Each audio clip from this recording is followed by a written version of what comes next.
नमस्कार मित्रांनो, दोघांचं भांडण तिसऱ्याचा लाभ हे आपल्या सगळ्यांना माहिती आहे. पण दोघांच्या भांडणात जेव्हा तिसऱ्याचं घर जळतं तेव्हा काय करायचं हा प्रश्न निर्माण झालेला आहे. सर्वप्रथम आपल्या सगळ्यांना नवीन वर्षाच्या गुढीपाडव्याच्या शुभेच्छा. नवीन वर्षाच्या सुरुवातीलाच आज शेअर बाजार धाडकन कोसळला. 75,000च्या खाली सेन्सेक्स गेलेला आहे आणि त्याचं कारणही तसंच आहे. काल मी रात्री उशिरा एक व्हिडिओ पोस्ट केला होता. इराणच्या दक्षिण पारस गॅस फील्डवर हल्ला करण्यात आला होता. हा हल्ला इस्रायलने केला होता आणि त्यानंतर इराणनी सगळ्याच्या सगळ्या शेजारी देशांना धमकी दिली होती की आता तुमच्या ऑइल आणि गॅस फॅसिलिटीवर हल्ला करण्यात येणार आहे, तिकडनं नागरिकांना हलवा. आणि त्याच्यानंतर सगळ्यात महत्त्वाच्या अशा कतारच्या रास लाफान या इंडस्ट्रीयल कॉम्प्लेक्सवर, जिथे जगातला सगळ्यात मोठा LNG liquefied natural gas plant आहे, तिकडनं निर्यात होते. भारतालाही निर्यात होते, पण सगळ्यात महत्त्वाचं म्हणजे युरोपला तिथून मोठ्या प्रमाणावर निर्यात होते. त्या प्लॅन्टवर हल्ला झाला, त्याचं नुकसान झालेलं आहे. हे झाल्यानंतर डोनाल्ड तात्या ट्रम्प यांनी हात वरती केले. त्यांचं म्हणणं आहे की इस्रायलने हे केलं हे आम्हाला विचारून केलेलं नाही आहे आणि यापुढे इस्रायल आता कोणताही हल्ला करणार नाही जर इराणने हल्ला केला नाही तर. इस्रायलचं म्हणणं आहे की आम्ही जे काही करतो ते अमेरिकेला विश्वासात घेऊनच करतो, कारण इस्रायलची एवढी हिंमत नाही की अमेरिकेला विश्वासात न घेता असं काहीतरी करावं ज्याचे परिणाम जागतिक स्तरावर होतील. कदाचित अमेरिकेला त्याचा अंदाज नव्हता. अमेरिकेने ही परवानगी दिली कारण त्यांना काय वाटलं असावं ते मी तुम्हाला सांगणार आहे. अमेरिकेच्या दृष्टीने तेलाच्या किमती या चिंतेचा विषय आहेत, कारण अमेरिका जरी तेल उत्पादक देश असला तरी अमेरिकेतल्या तेलाच्या किमती, खनिज तेलाच्या किमती या जागतिक किंमतींशी जोडल्या गेलेल्या आहेत. आणि त्यामुळे समजा जगात जर $150 प्रति बॅरल तेलाची किंमत झाली तर अमेरिकेतही पेट्रोल पंपावर तेवढी वाढ होते. भारतासारख्या देशांमध्ये काय होतं, सरकार पेट्रोल डिझेलच्या किमती नियंत्रित करतं. काही काळासाठी सरकारने त्या खुल्या केल्या होत्या, पण नंतर लक्षात आलं की हा विषय खूप संवेदनशील आहे आणि त्यामुळे सरकारने त्या किमतींवर नियंत्रण आणलं. मोदी सरकार 2022 सालापासून जेव्हापासून तेलाच्या किमती कमी झाल्या होत्या तरी देखील मोदी सरकार आपल्याकडनं जास्त किंमत घेत होते. तेव्हा विरोधी पक्षांनी ते सातत्याने दाखवलंही होतं की बघा मोदी सरकार कसं लुटतंय तुम्हाला. पण आज त्याचा फायदा होताना दिसतोय, कारण आज तेलाच्या किमती गगनाला भिडलेल्या असताना गेल्या 2-3 वर्षात जी काही कमाई केलेली आहे सरकारने या किमतीतून, त्यातला काही हिस्सा लोकांपर्यंत आपण पोचवू शकतोय. आणि त्यामुळे भारत हा जगातला एकमेव देश आहे की जिथे पेट्रोल डिझेलच्या किमती वाढल्या नाही आहेत. अर्थात हे किती काळ राहील सांगता येत नाही. नजीकच्या भविष्यात सरकारला तेलाच्या किमतीत वाढ करावी लागेल. कदाचित या निवडणुकांची पहिली फेरी होईपर्यंत सरकार कळ काढेल. निवडणुका झाल्या की लगेच दुसऱ्या दिवशी तेलाच्या, पेट्रोल डिझेलच्या किमती सरकार वाढवेल. म्हणजे अजून नाही म्हटलं तरी एक दीड महिना सरकार कळ काढू शकतं. तोपर्यंत युद्ध संपलं, सगळं पूर्ववत झालं तर कदाचित गोष्टी बदलू शकतील. पुन्हा विषयाकडे येतो, कारण विषयांतर फार नको. अमेरिकेमध्ये पेट्रोल डिझेलच्या किमती, त्याला गॅस म्हणतात, गॅसोलिन म्हणून गॅस म्हणतात, त्याच्या किमती त्यामुळे जगात वाढल्या की लगेच वाढतात. पण अमेरिकेतल्या नैसर्गिक वायूच्या किमती आहेत त्या जगापासून वेगळ्या आहेत, कारण अमेरिका स्वतःसाठी आवश्यक तेवढा नैसर्गिक वायू तयार करू शकते. म्हणजे त्यांच्याकडे तेवढे साठे आहेत आणि ते वापरू शकते.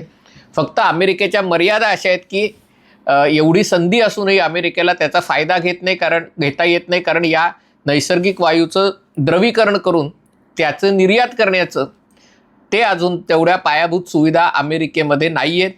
आणि त्यामुळे स्वतःच्या देशांतर्गत वापरासाठी ते या सगळ्या आपल्या नॅचरल गॅसचा उपयोग करू शकतात, अजून ते निर्यात करू शकत नाही.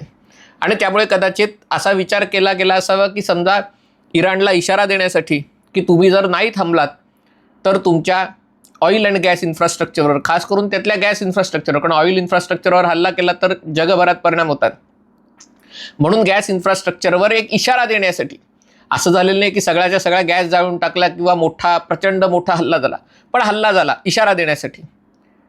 आणि त्याच्या बदल्यात इराणनेही प्रतिहल्ला केला. पण हा प्रतिहल्ला रास लफानला झाल्यामुळे, रास लफानला याच्या आधी हल्ला झाला होता आणि त्यामुळे त्यांचं गॅस उत्पादन बंद झालं होतं. पण एका प्रकारे हा एकटा प्रकल्प, म्हणजे हे जे गॅस फील्ड आहे इराणचं साऊथ पारस किंवा दक्षिण पारस आणि कतारचं नॉर्दर्न गॅस फील्ड म्हणजे उत्तर फील्ड, हे सगळं एकच आहे.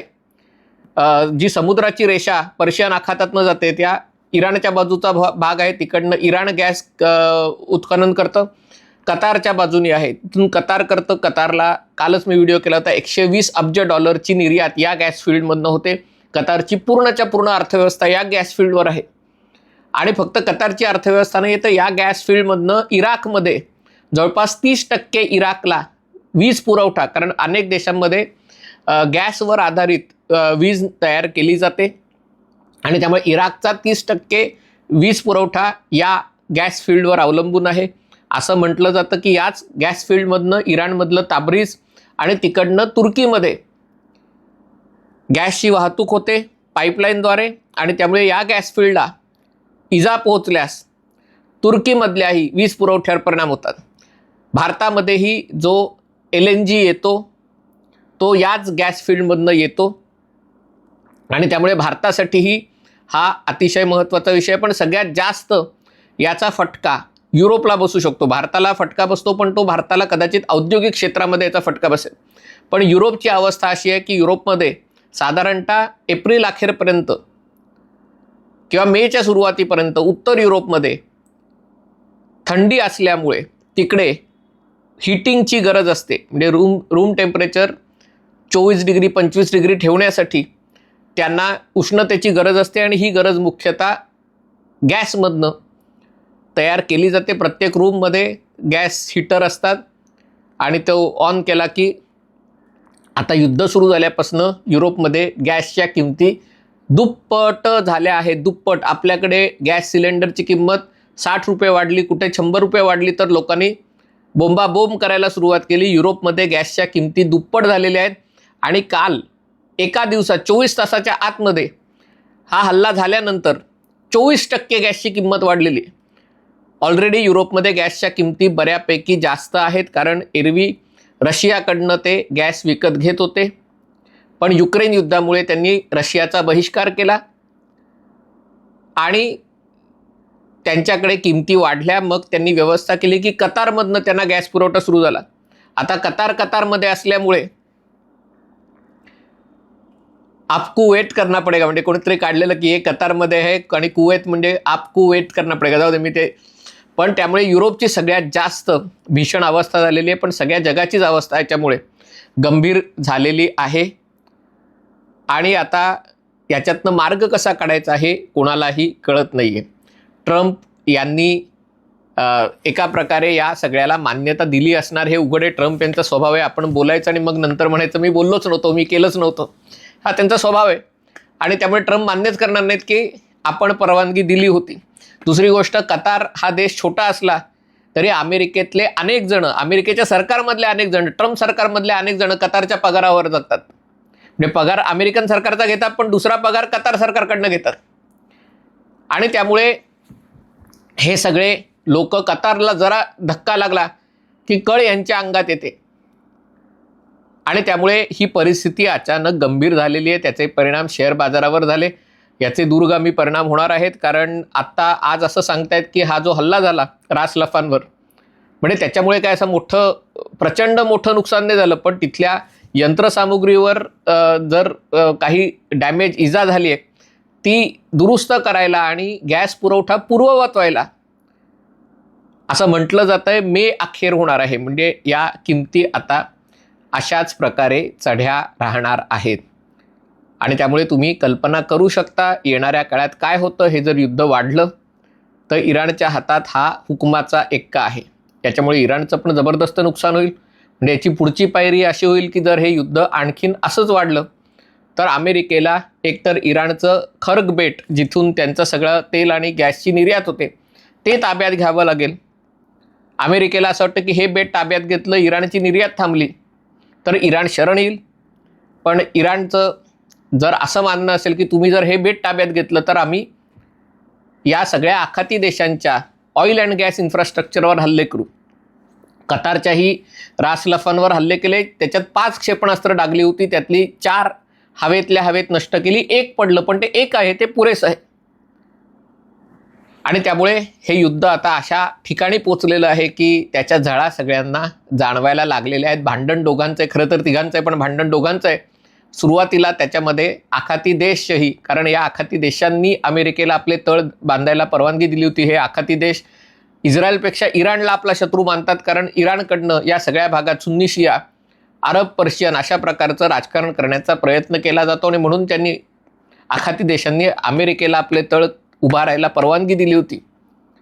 आणि त्यामुळे सुरुवातीला इराणनी या देशांवर हल्ला केला, पण आता या युद्धाची व्याप्ती वाढत आहे.